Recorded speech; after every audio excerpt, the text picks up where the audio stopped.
Donc nous, on n'est pas rentré par les outils, on est rentré plutôt par les dynamiques collectives qui travaillaient sur la capitalisation des connaissances en ligne, dans le but toujours d'accélérer la transition agroécologique. Et on a analysé 4 initiatives. Donc pourquoi en fait cette question de la capitalisation des connaissances en ligne, on l'a déjà vu pas mal aujourd'hui, hein.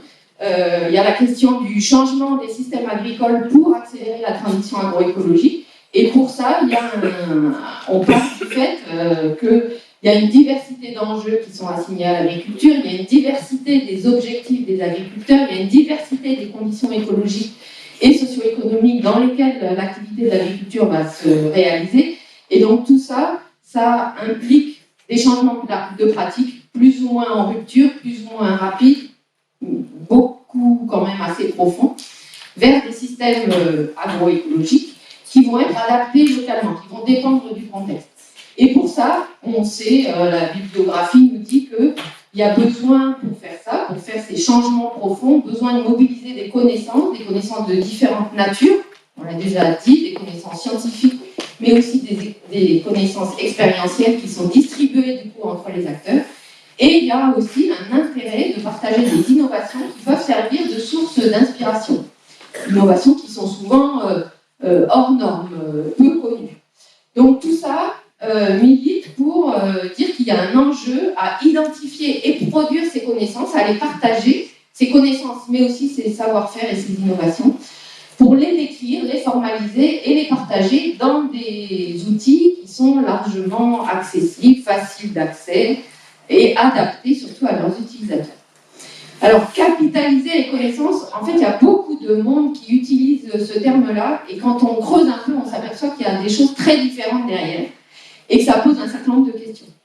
Donc, voilà, les savoirs et les savoir-faire, en fait, sont distribués entre des acteurs qui sont dispersés, en fait, sur le territoire. Ils sont souvent, ces savoirs et savoir-faire, sont souvent issus d'apprentissage, donc finalement, c'est des connaissances qui ne sont pas forcément visibles, des connaissances tacites.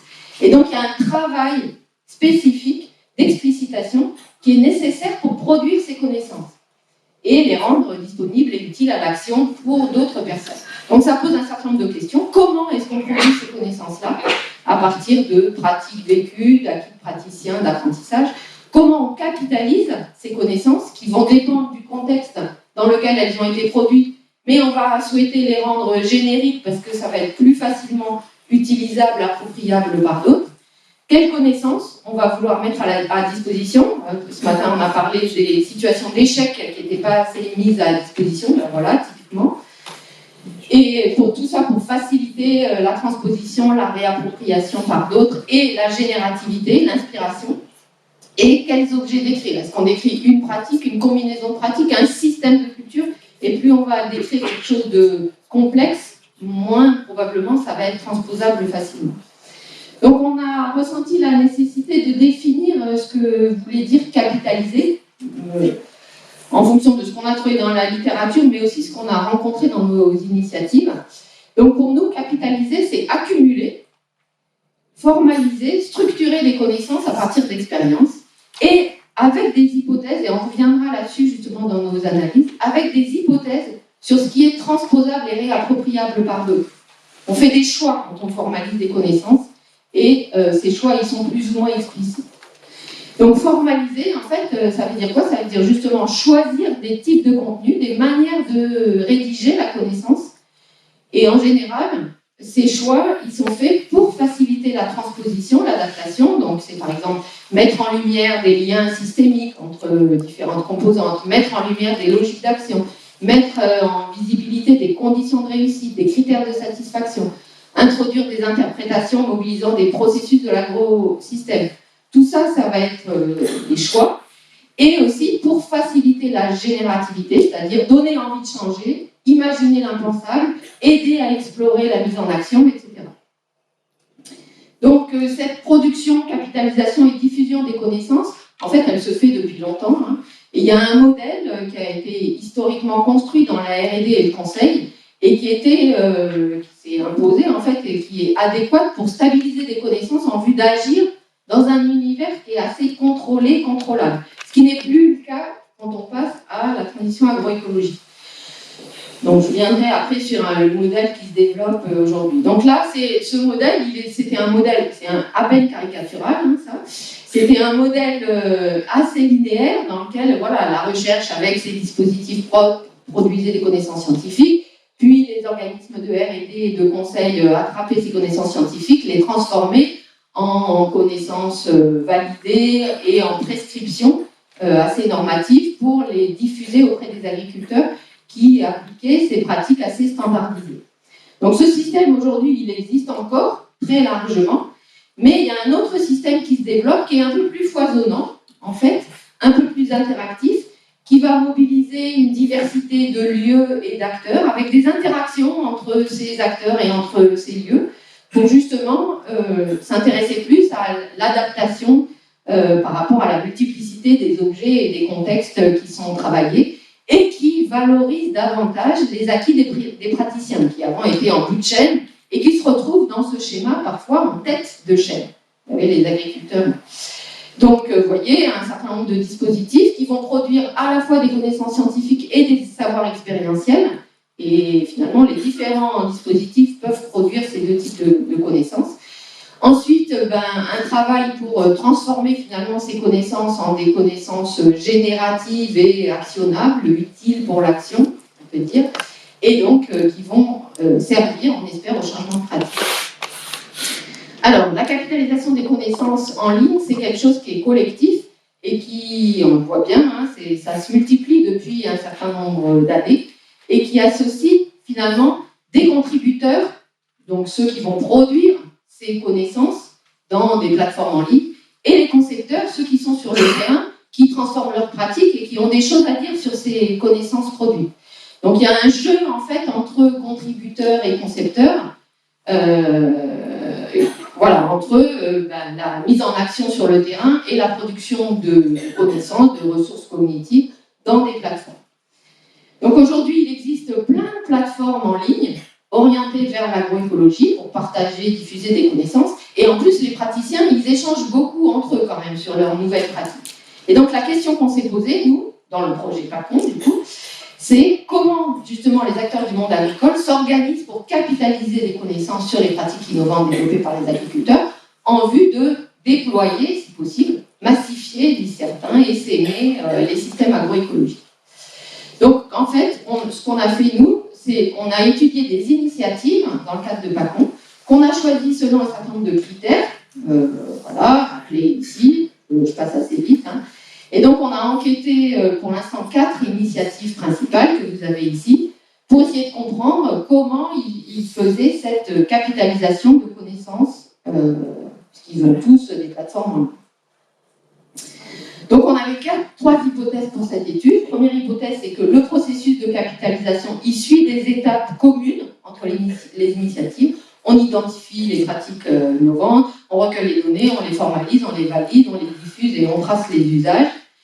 Deuxièmement, deuxième hypothèse, le processus de capitalisation, il met des connaissances et il met en jeu des connaissances et des savoirs de nature variée. Alors, on a les savoirs situés à droite, les pratiques, on va dire, d'agriculteurs. On a des savoirs génériques. On peut penser, par exemple, aux connaissances scientifiques, mais pas que. Et puis, ce qui va faire le lien entre les deux, entre autres, ce sont des métaconnaissances, donc des structures de données, des formats, on en a vu tout à l'heure, des formats de données qui vont permettre de faire de la traduction de l'un vers l'autre. Troisième hypothèse, le processus de capitalisation, il nécessite une organisation, un financement des compétences et des savoir-faire complémentaires. Voilà.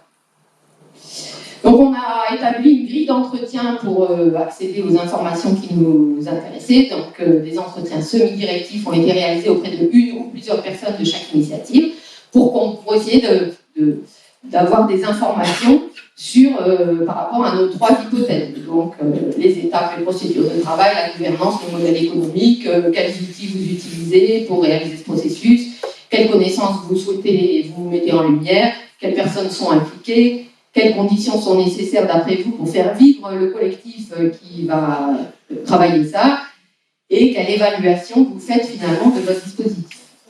À partir de ça, on a réalisé des fiches d'identité pour chaque initiative. Donc, à partir pour chaque initiative, on a identifié les points marquants de l'initiative, les activités support essentielles pour réaliser cette capitalisation et qui les réalise, les supports produits pour capitaliser ou mettre en ligne les connaissances, la place donnée à l'usage fait de ces expériences, la gouvernance et le modèle économique et les conditions de réussite. Alors, j'ai une fiche d'identité qui est une diapo assez costaud, donc je vais essayer de vous la présenter rapidement. J'en présente qu'une. C'est donc la fiche d'identité correspondant à l'initiative Aglaé qui est portée par la Chambre régionale d'agriculture d'Occitanie. Donc les points marquants de cette communauté, déjà, c'est qu'il y a un espèce de méta-dispositif de capitalisation de connaissances qui sont produites par différents collectifs, en fait, qui sont en relation avec la Chambre d'agriculture. La communauté, en fait, qui travaille ces connaissances, elle préexistait, mais finalement, elle se consolide avec la mise en place de ce dispositif Aglaé de capitalisation de connaissances.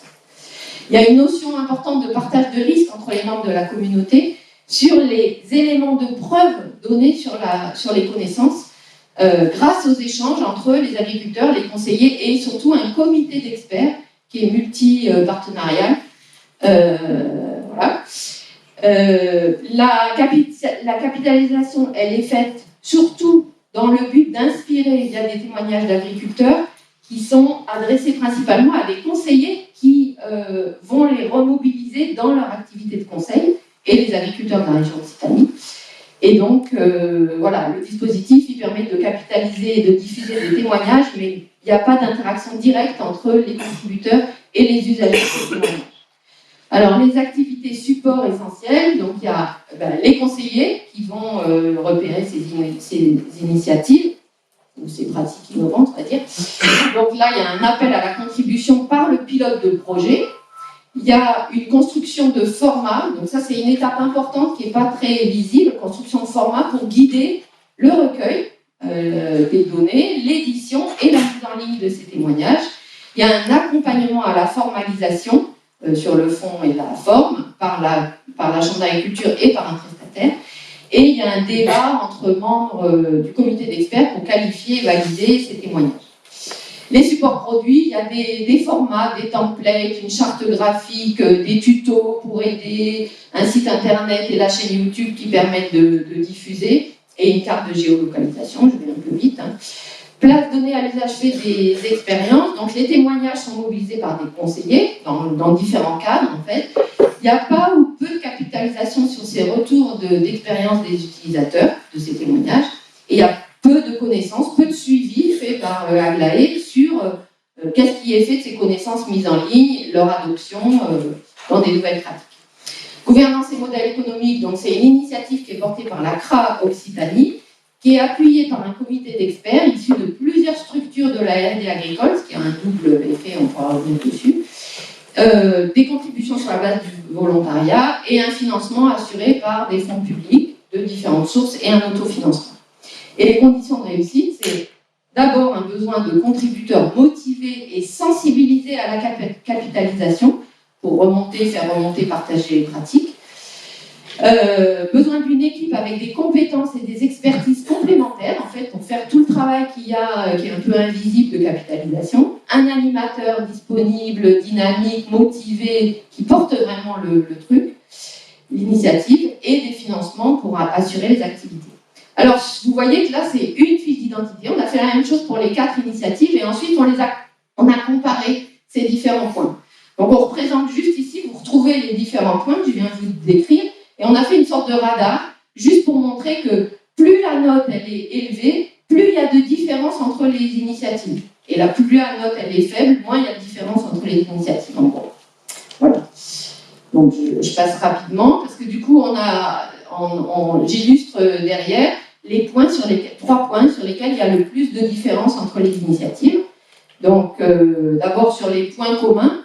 Donc, les points communs, en fait, sur ces points marquants, c'est l'origine des connaissances, donc c'est ce qu'on cherchait. Il y a un enjeu partagé à formaliser, capitaliser, partager ces types de connaissances et leur mise en ligne.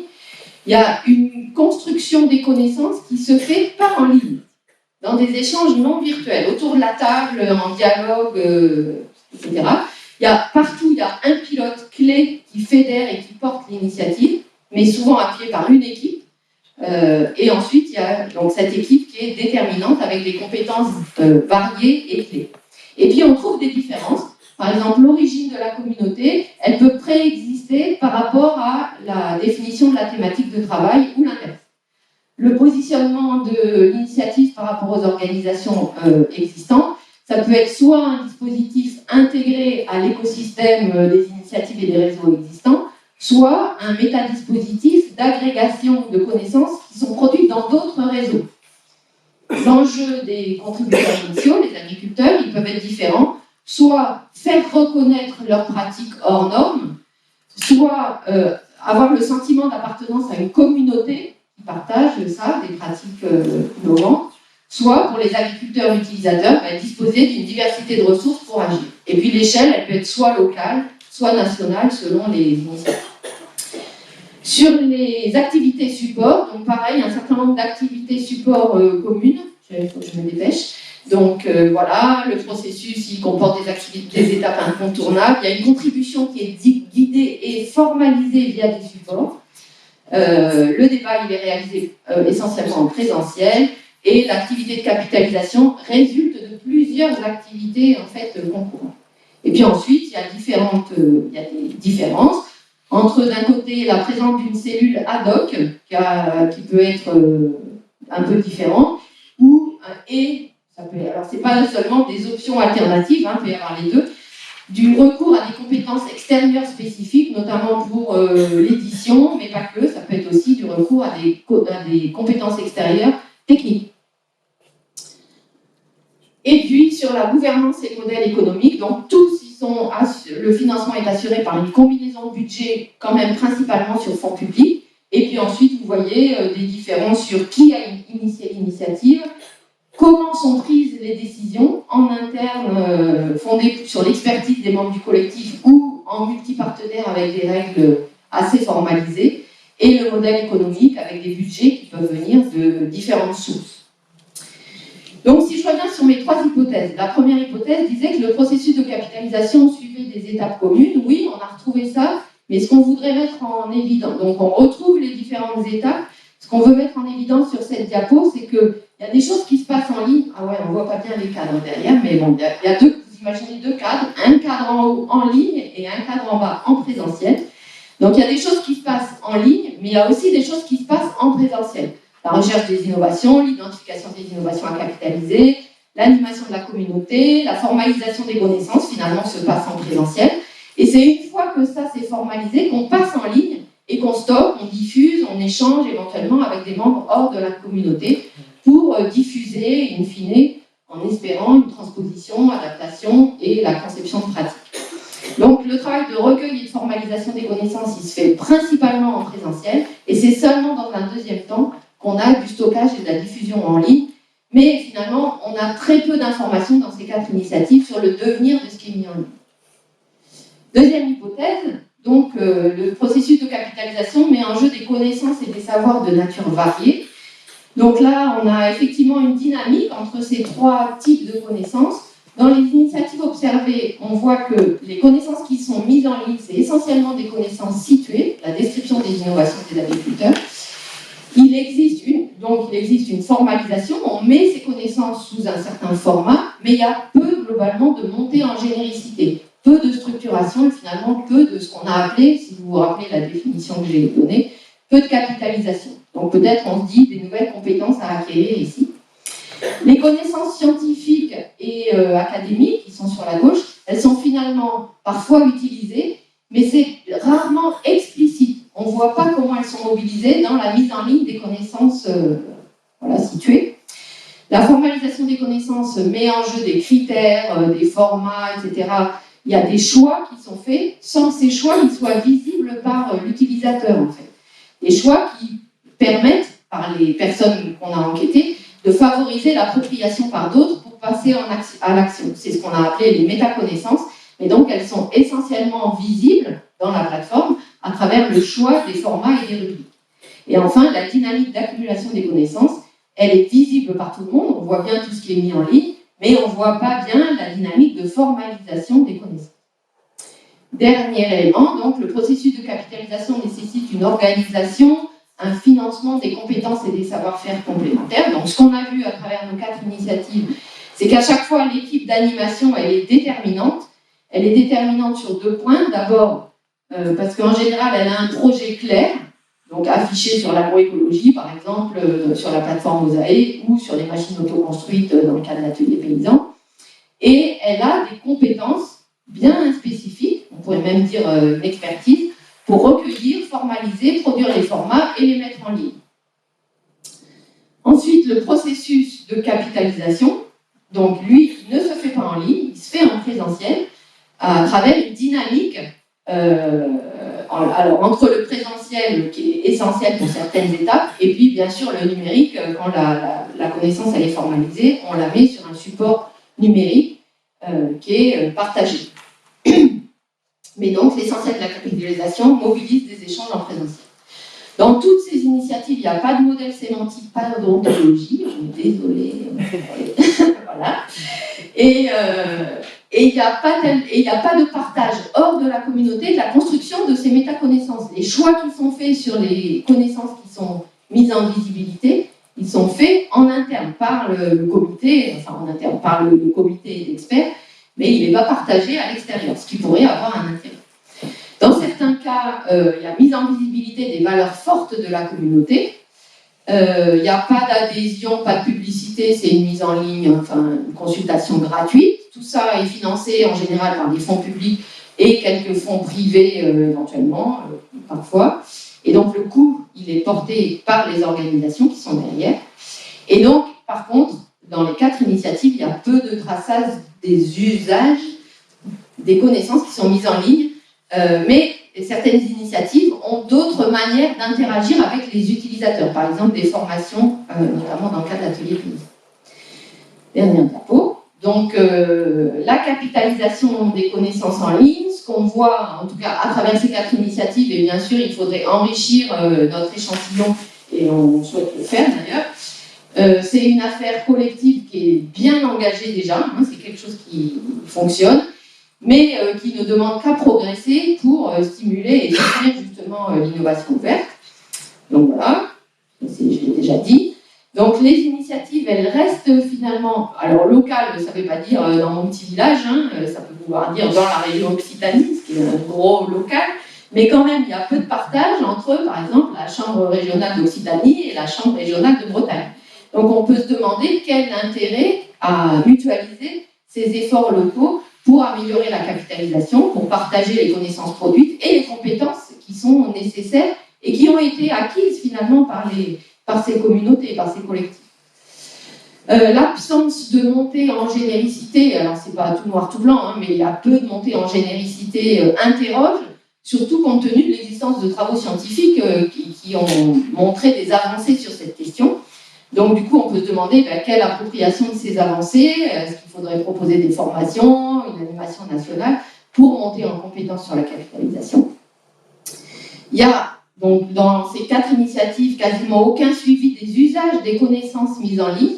Donc, pour nous, il y aurait un intérêt à étudier les usages des contenus et des outils numériques pour les améliorer. Hein. Il y a beaucoup de choses qui sont faites un peu par expertise, par ce qu'on ressent, par les retours des gens de terrain, mais finalement, peut-être il y aurait un intérêt à formaliser ça, donc pour améliorer et accroître l'efficacité de ces connaissances pour la transition agroécologique. Et on a mis aussi bien pour la contribution, la fabrication de ces connaissances, que pour leur utilisation pour la conception. Et enfin, la capitalisation est une activité collective qui finalement nécessite de coordonner différentes activités et contributeurs. Donc on peut se poser la question, comment soutenir, organiser cette activité collective? C'est un truc pas anodin. Et du coup, derrière, quelles implications et quelle organisation des structures de R&D qui sont derrière. Donc, et enfin, oui, la gouvernance, comment accroître les échanges en ligne et la contribution, parce que finalement, comme on a dit, les échanges se font plutôt en présentiel et ce qui est sur la plateforme, c'est les connaissances qui sont diffusées. Mais on peut se poser la question d'impliquer les concepteurs davantage dans la gouvernance. Quand je dis les concepteurs, c'est ceux qui vont utiliser les connaissances pour concevoir leurs pratiques sur le terrain. et ou rendre davantage transparentes les règles de la contribution. Ce matin, on a entendu parler de commun numérique où les règles sont claires, transparentes et tout ça. Là, ce n'est pas tout à fait le cas, mais il y a du progrès. Voilà, merci.